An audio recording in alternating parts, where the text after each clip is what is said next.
Common Regional Market Action Plan, which was adopted by the leaders in Sofia in 2020, that framed 4 main topics, let's say, for our e-commerce agenda, which is one of our flagship important let's say package of activities, and the geo-blocking was expressly identified as one of the priorities within this agenda. So the main question that everybody should have in the background is what can be done within CEFTA based on the EU rules in order to mimic the idea of this single market, or common regional market as we call it, in order to also help CEFTA parties grow, but also is to help them be closer to the EU. And I want you to think, it was already mentioned a couple of times, I want you to think of geo-blocking regulation as part of the broader policy and legal agenda in the field of electronic commerce and consumer protection, because that's where it belongs systematically. So while already a couple of things were said, actually a lot of things were said about geo-blocking, I would like to begin by taking a step back and actually looking at what geo-blocking is and why the EU had to take action, and also why it would be important for the CEFTA parties at some point to also take action, and they are beginning to take action, taking stock of the importance of geo-blocking. So first of all, just to make it clear, geo-blocking as such is not necessarily a bad thing. So I don't want you to frame it as a bad thing. There is a category that we call unjustified geo-blocking that is actually a bad thing, and this is what the Commission in the EU has been trying to fix, and this is what in the studies that we've conducted we're also trying to fix. So it's the negative, so to say, consequences of geo-blocking. But what is geo-blocking? Well, geo-blocking essentially refers to the idea of making consumers' life more difficult when they try to shop online. So for instance, you go to a website to buy goods that are actually offered in another EU country, for example, in the case of the European Union. So if I'm based in Belgium, let's say, and I want to buy from Germany, well, that's where a case potentially of geo-blocking might ensue. And the Commission, in the very beginning, decided to conduct a mystery shopping survey of websites across the EU. And that's how they found out that there are obstacles at different stages in the process, online shopping, from taking advantage of the wider choice that the digital single market offers, essentially meaning that there was geo-blocking. And here are some statistics from a very interesting infographic that you can all also find on the Commission's website. In the initial survey, it was shown that 63% of websites do not let shoppers buy from another EU country. And by sector, you can see that actually travel services were the least impacted, while casual stuff like electrical household appliances were actually heaviest impacted. So when does geo-blocking occur? First of all, the most cited case is when registration is refused. So the majority of retailers, the initial study found, that's 92%, required shoppers to register on their website in order to proceed with their online cross-border purchase. And that mostly concerned email address, physical address, telephone number, or all of the above indeed. So in 27% of cases, registration was simply denied. In 20% of cases, there were still problems, other different types of problems with registration. So registration and consequently the opportunity to shop online was effectively denied to consumers. So at the very initial stage, you simply cannot do it. Another case of geo-blocking is when delivery is not available. So this is the items you have so carefully chosen can't simply be delivered to your to the area where you're based, your location. And that was the case in 32%, or delivery was refused after registration. So in a way, the website lets you register and you think, okay, I'm nearly done. And then it turns out that delivery is not offered to your location. And you can see again here that electrical household appliances and electronics and computer hardware were the most impacted sectors, so to say. Another type of geo-blocking is payment blocking. So this is when payment is not valid, and it's not your bank account that's actually the problem. So in 26% of the cases, there was a blocked transaction at the payment stage. And as you can see again, the heaviest impacted sectors were electrical household appliances, books or computer games, and software. Now, here are a couple of practical scenarios, actually, which I very much like. Again, they're an example given by Eurocommerce, but I think you would be able to get the idea of the geo-blocking regulation if we go quickly through these scenarios. So let's imagine that you sell online and offline, so both channels, to consumers in Germany, in France, and the Czech Republic via 3 different websites, 3 domain names, so website.de, website.fr, and website.cz for the Czech Republic. So you do not advertise your web shop, and you do not undertake any specific actions to sell to consumers beyond these 3 markets. So you are very clear that you are targeting Germany, France, and the Czech Republic. And you deliver to all these 3 locations and not to any other locations.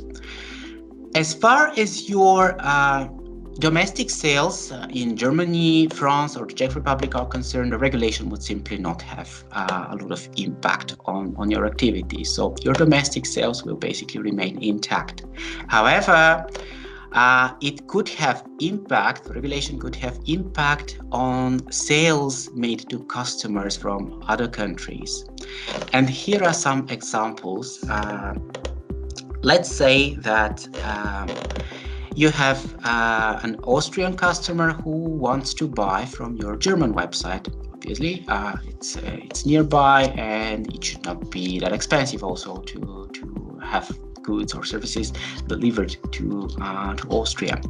So you must allow this customer access for them to be able to browse and buy from your German website, so the website.de.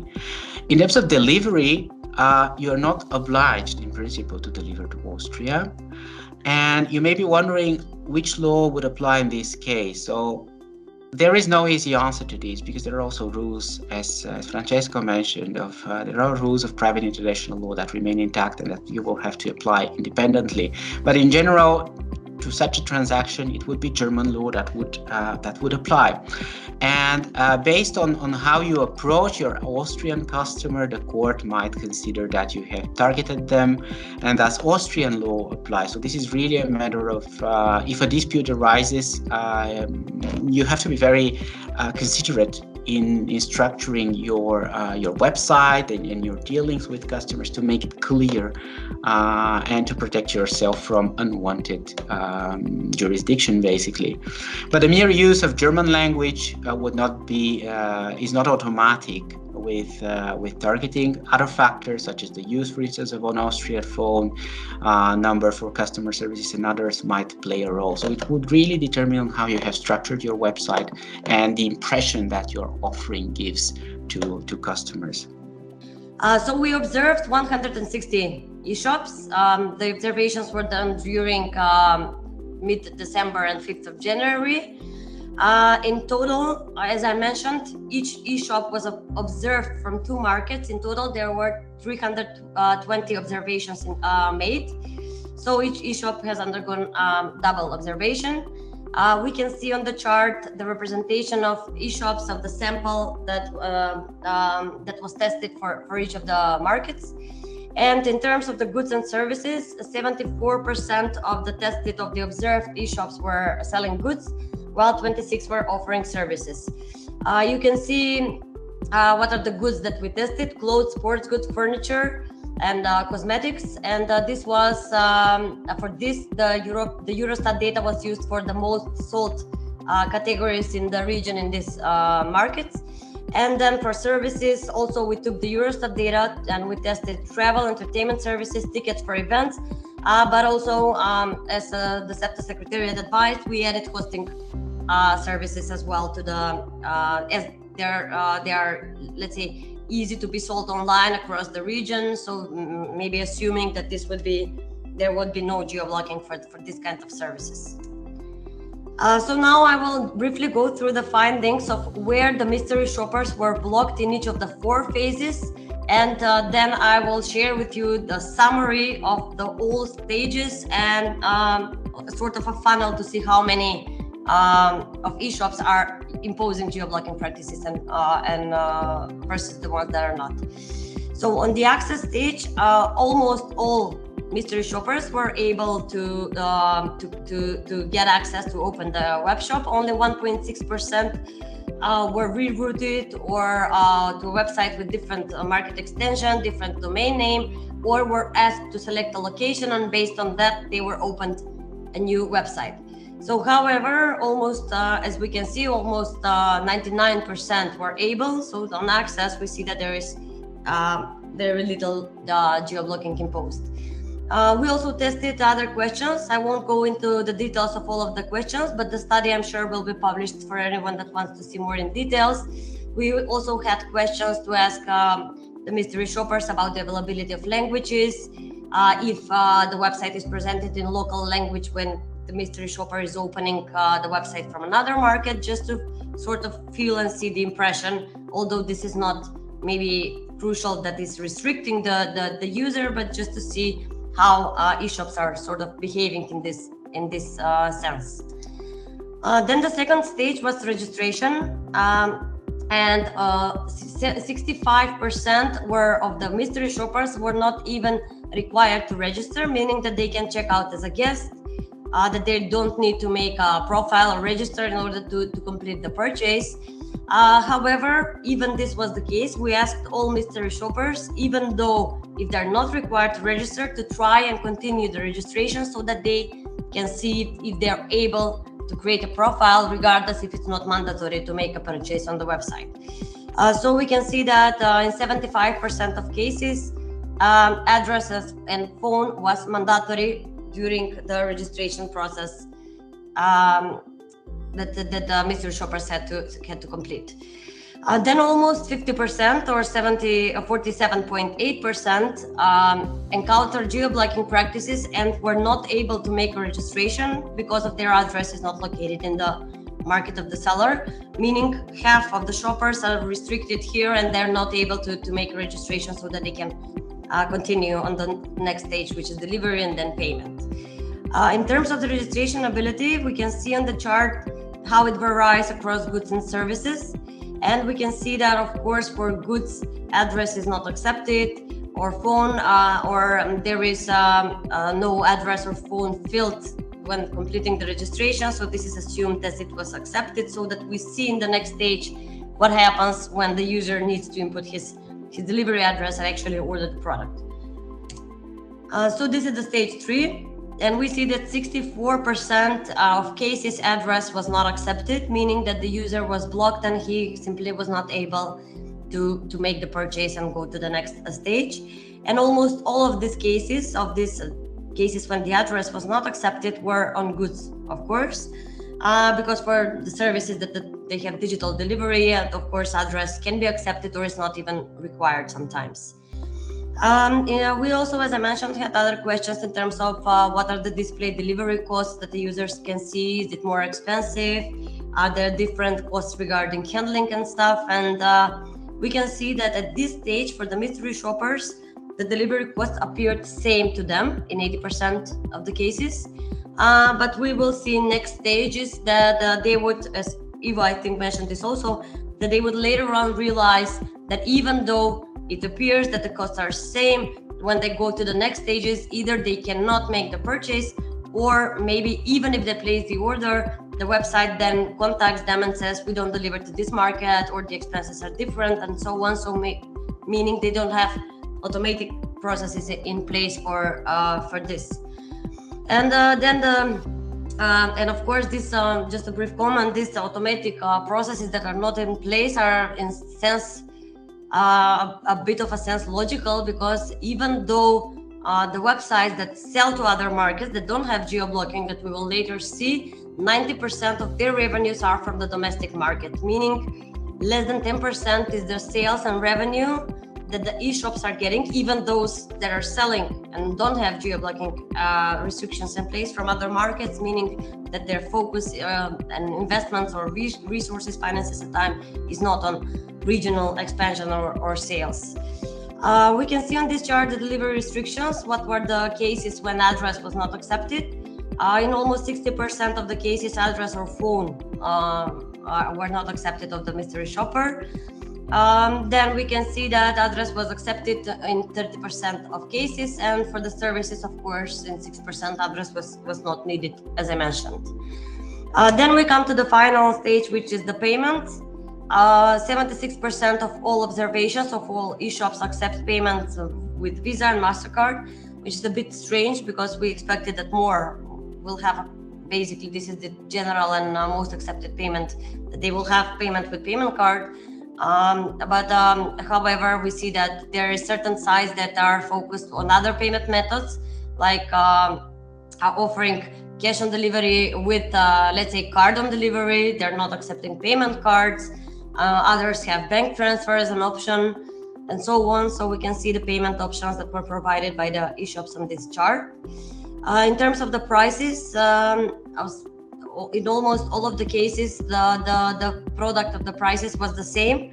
We asked the mystery shopper to look at and find the same product on both laptops when he was doing the mystery shopping, and compare the prices of the delivery, of the product, of shipping, and so on. So we can see that the price of the product was the same in almost all cases.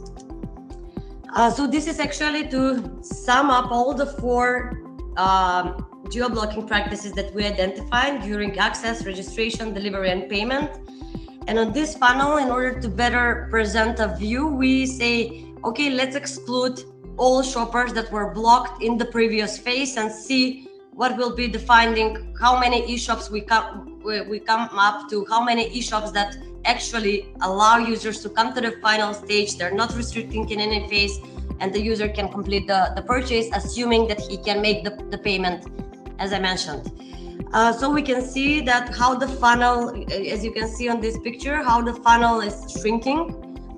So access, as I said, almost 99%, registration 81%, were able to continue, and then the biggest, as we can see, shrinking of or narrowing of the funnel we see on the delivery stage, when only 34% of them could input address that was accepted and continue to the next stage of payment. So basically, at the end, we come up that only 27% of mystery observations were successful in terms of were not restricted in any of the stages and could complete the purchase. This, of course, if we translate it the other way around, means that 72.5% of e-shops in the CEFTA region have geo-blocking practices that prevent users from other markets from shopping.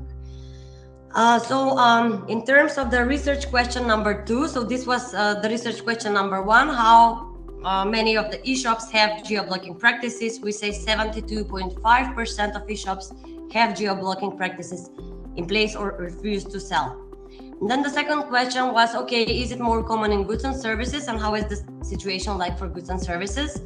And we see that 89% or almost 90% of the e-shops that sell goods have geo-blocking practices or refuse to sell, while on the other hand, only 26 of the services have geo-blocking practices, which is pretty different.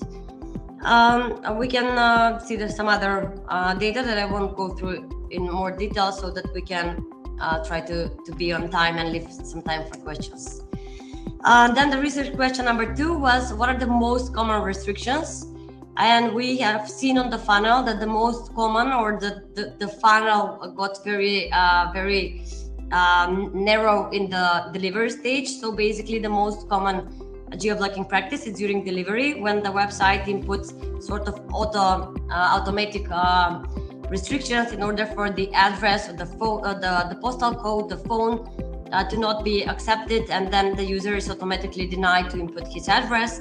On the other hand, we also have some other cases that I mentioned where the address is accepted. There is no automatic check on the field for address, but later on the user is contacted to get refund if he has already paid, or to be denied for the delivery.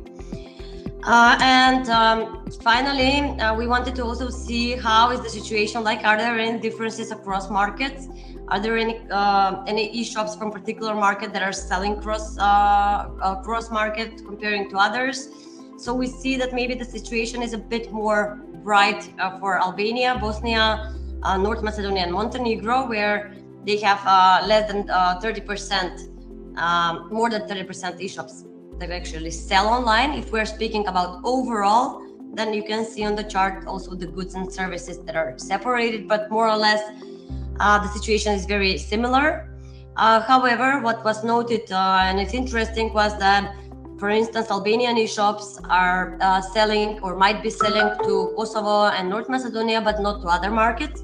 So this is why, in order to increase the credibility of the study, we said, okay, we will test from two markets. The first one basing on the neighboring markets or vicinity, and the second one based on more a country that is not nearby or has to be a bit further than a neighboring country, so that we have a bit of a credible results and view. When it came to interviews, we had we shared between the association and between the experts, and so I was the one in charge for North Macedonia and Montenegro.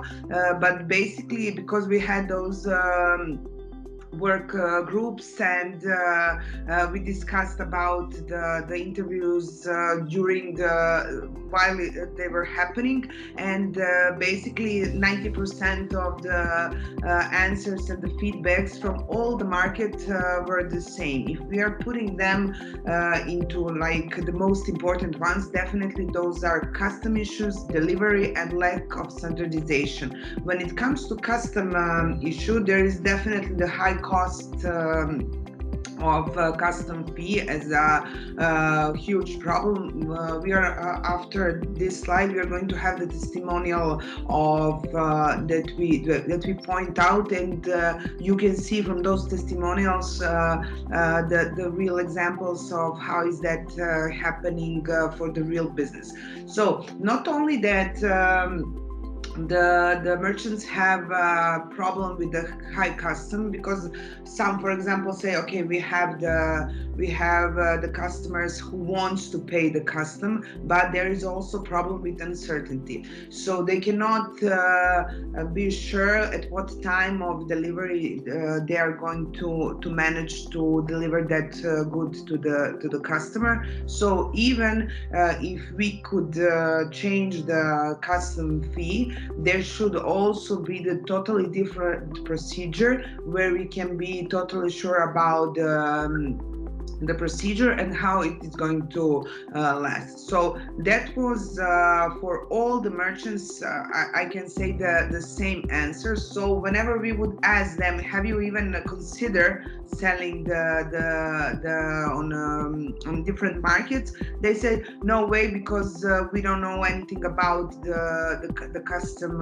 procedure. Every time it is something else, so we don't want to have that kind of problem with our customer. So this was the first one that all of them stress out. Then delivery issue that are also connected to the custom issue, because even when we talk to the courier, they would say, okay, we would do it and maybe provide even the better service or the less expensive service. But the thing is that we don't know about the one custom procedure, so we cannot create the business model.